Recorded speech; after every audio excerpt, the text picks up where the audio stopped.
Hi കൂട്ടുകാരെ, ഇന്നത്തെ video കാണണം കേട്ടോ. കണ്ട് സപ്പോർട്ട് ചെയ്യണേ, അവസാനം വരെ കാണണം കേട്ടോ. വീഡിയോ നിങ്ങളുടെ സപ്പോർട്ടാണ് എനിക്ക് വേണ്ടത്. നിങ്ങളുടെ സപ്പോർട്ട് ഉണ്ടെങ്കിൽ എനിക്ക് മുന്നോട്ട് പോകാൻ കഴിയത്തുള്ളൂ. ഇഷ്ടപ്പെട്ടാൽ സബ്സ്ക്രൈബ് ചെയ്യുക, ലൈക്ക് ചെയ്യുക, കമൻറ്റ് ചെയ്യുക. കഴിയുമെങ്കിൽ ഒരാൾക്കെങ്കിലും ഒന്ന് ഷെയർ ചെയ്ത് കൊടുക്കുക. അപ്പോൾ വീഡിയോ കാണാം. ഇത് ഒരു ഉച്ച കഴിഞ്ഞിട്ടുള്ള സമയം കേട്ടോ. ഉച്ച കഴിഞ്ഞ് ഭക്ഷണമൊക്കെ കഴിഞ്ഞ് ഇരിക്കുകയായിരുന്നു. അപ്പോഴാണ് വെള്ളം വന്നു.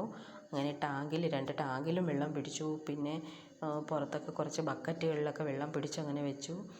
അപ്പം വെള്ളം നമുക്ക് ഈ ഭാഗത്ത് അധികം വരാറില്ല. തിരുവനന്തപുരം മലയം ഭാഗത്ത്, ഞങ്ങളുടെ ഈ ഭാഗത്ത് മലവിള ഭാഗത്ത് അധികം വെള്ളം കിട്ടാറില്ല. അപ്പം ഇതിങ്ങനെ വെള്ളം ചിലപ്പോൾ ഒരാഴ്ച 2 ആഴ്ച കഴിഞ്ഞിട്ടായിരിക്കാം വെള്ളം വരുന്നത്. അത്രയും ബുദ്ധിമുട്ട്. ഒരു 2 ആഴ്ചയൊക്കെ വെള്ളം നമുക്ക് ആ ടാങ്കിലൊന്നും കിട്ടത്തില്ല. ടാങ്കിൽ വെള്ളം തീരുമ്പോഴത്തേക്ക് നമ്മൾ മെയിൻ റോഡിൽ ചെന്ന് വണ്ടി കൊണ്ടുപോയി കന്നാസിലും ഇങ്ങനെയൊക്കെ വെള്ളം എടുത്തിട്ട് വരും. അപ്പോൾ അത് ഭയങ്കര ബുദ്ധിമുട്ടാണ്. വെള്ളം എടുത്തിട്ട് വന്നാൽ നമ്മൾ എത്ര ഉപയോഗിക്കും? അപ്പോൾ അതൊക്കെ ഭയങ്കര ബുദ്ധിമുട്ടാണ്. അപ്പം ഇതിൻ്റെ അധികാരികൾ കണ്ട് നിങ്ങൾക്ക് എപ്പോഴും വെള്ളം കിട്ടണമെന്നുള്ളതാണ് ആഗ്രഹം. കാരണം അത്ര ബുദ്ധിമുട്ട്. 3 മക്കളുള്ള വീടാണ്. അപ്പം അവരെ സ്കൂളിലൊക്കെ ഒരു ദിവസം ഞാൻ സ്കൂളിൽ പോലും വിട്ടില്ല. കാരണം അത്രയ്ക്ക് വെള്ളമില്ല ഞങ്ങളിവിടെ താമസത്തിന് വന്ന സമയത്ത്.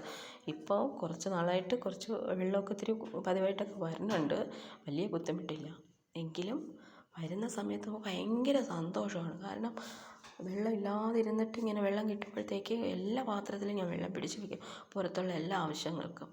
നിങ്ങൾക്കൊക്കെ എല്ലാവർക്കും കിണറുണ്ടോ? അതോ വെള്ളമൊക്കെ ഇങ്ങനെ പൈപ്പിൽ വരുന്നതാണോ? ഇങ്ങനെ തുടർച്ചയായിട്ടൊക്കെ കിട്ടാറുണ്ടോ? ഇപ്പോൾ മഴയായിരുന്നത് കൊണ്ട് ഞങ്ങൾക്ക് വെള്ളം മഴ സമയത്ത് പക്ഷെ അവർ പൈപ്പിലിങ്ങനെ വെള്ളം ഇഷ്ടംപോലെ തരുന്നുണ്ട്. ഞങ്ങൾക്കിവിടെ കിണറൊന്നുമില്ല. ഈ പൈപ്പിനെ ആശ്രയിച്ചാണ് നമ്മൾ ജീവിക്കുന്നത്. പിന്നെ എന്താ പറയുക, വീട്ടുകാര്യങ്ങൾക്കൊക്കെ വെള്ളം കിട്ടുമ്പോൾ ഭയങ്കര ഹാപ്പിയാണ് എനിക്ക്.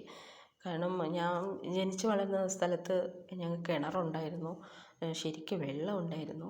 അപ്പോൾ ഒരു ബുദ്ധിമുട്ട്, വെള്ളത്തിന് വേണ്ടിയിട്ടുള്ളൊരു ബുദ്ധിമുട്ട് ഞാൻ അനുഭവിച്ചിട്ടില്ല. ഇവിടെ വന്നപ്പോൾ അതും ഞാൻ അറിഞ്ഞു. അപ്പോൾ അതുകൊണ്ട് തന്നെ ഇപ്പം വെള്ളമൊക്കെ ഉപയോഗിക്കണം. അതാണ് കുറച്ച് വെള്ളം കളഞ്ഞപ്പോൾ മകൻ എന്നെ മൂത്ത മോൻ വന്ന് എന്നെ വഴക്ക് പറഞ്ഞു, വെള്ളം വെറുതെ കളയാണെന്ന് പറഞ്ഞിട്ട്. ഞാൻ ശ്രദ്ധിച്ചില്ലായിരുന്നു. ശ്രദ്ധിച്ചാൽ ഞാൻ കളയത്തില്ല, അത് ഓക്കെ. ആവശ്യത്തിന് എടുക്കുക, പൈപ്പ് ഓഫ് ചെയ്യും, അത്രയേ ചെയ്യുള്ളൂ. അപ്പോൾ എല്ലാവരുമൊക്കെ ഭക്ഷണമൊക്കെ കഴിച്ച് വീട്ടുകാര്യങ്ങളൊക്കെ നോക്കിയിരിക്കുന്നവരായിരിക്കാം. എല്ലാവരെയും പോലെ തന്നെയാണ് ഞാനും ഒരു സാധാരണ ജീവിതം നയിച്ച് പോവുകയാണ്. വീട്ടുകാര്യങ്ങൾ നോക്കി, പുറത്ത് മറ്റ് ജോലിക്കൊന്നും പോകുന്നില്ലെന്നല്ല, വിടത്തില്ല.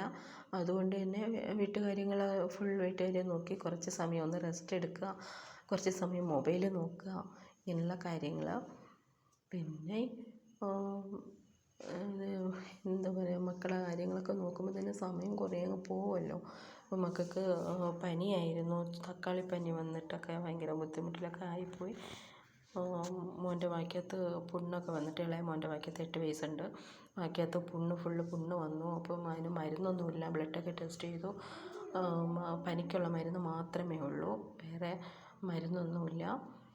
അപ്പോൾ ശരീരത്തിന് പുറത്ത് വരികയാണെങ്കിൽ ഓയിൽമെൻ്റൊക്കെ ഇടാൻ പറ്റും, അല്ലെങ്കിൽ വായ്ക്കകത്താണെങ്കിൽ ഒന്നും ചെയ്യാൻ പറ്റില്ല. പനി മാറിയല്ലാതെ ഒന്നും ചെയ്യാൻ പറ്റത്തില്ല. ഇപ്പോൾ എല്ലാവർക്കും പനിയൊക്കെ ഒന്ന് മാറി സുഖമായി. ഇപ്പോൾ ഇളയ മോൻ കിടന്ന് ഉറങ്ങുന്നുണ്ട്. അവൻ്റെ സൈക്കിളെടുത്ത് മൂത്തയാൾ ഇറങ്ങി കളിക്കാൻ പോവാണ്. അത് റോഡിലാണ്. ലോറിയും ഇതൊക്കെ ഉണ്ട്, എന്താ പറയുക, ക്രഷർ, അപ്പം ഈ പാറമട. അപ്പോൾ അതിൽ നിന്ന് ലോറികളൊക്കെ സാധനങ്ങൾ കൊണ്ട് വരുന്ന ഒരു സ്ഥലമാണ് കേട്ടോ. എപ്പോഴും ലോറി പോക്കാണ്. ഇപ്പോൾ ഈ സമയത്ത് അധികം വണ്ടിയില്ല, അതുകൊണ്ടാണ് സൈക്കിളെടുത്ത് ഇറങ്ങിയത്. എന്നാലും പറയാൻ പറ്റത്തില്ല, ഇഷ്ടംപോലെ വണ്ടികൾ വരും. ഇപ്പോൾ സൈക്കിളാണെങ്കിൽ ബ്രേക്കില്ല, സീറ്റ് പൊളിഞ്ഞിട്ട് ഒരു തുണി വെച്ച് ചുറ്റി കെട്ടി വെച്ചിരിക്കുകയാണ്, ഇരിക്കാൻ പറ്റത്തില്ല, വേദനിക്കും. അതുകൊണ്ട് തുണി കൊണ്ട് കെട്ടി വെച്ചാൽ അത് അവിടെ പോയി വീണു. ബ്രേക്ക് കിട്ടില്ല കേട്ടോ. പറഞ്ഞിട്ട് കേൾക്കുന്നില്ല. കുറച്ച് സമയം കളിക്കട്ടെ എന്ന് കരുതിയിട്ട് എടുത്തുകൊണ്ട് പോയതാണ്. പുതിയ സൈക്കിൾ വാങ്ങാൻ പറയുന്നുണ്ട്. പക്ഷേ ഇപ്പോൾ തൽക്കാലം പുതിയ സൈക്കിൾ വാങ്ങിക്കൊടുക്കാൻ പറ്റില്ല, കുറച്ചുകൂടെ കഴിഞ്ഞിട്ട് വാങ്ങിക്കൊടുക്കാം. തൽക്കാലം ഇത് വെച്ച് അഡ്ജസ്റ്റ്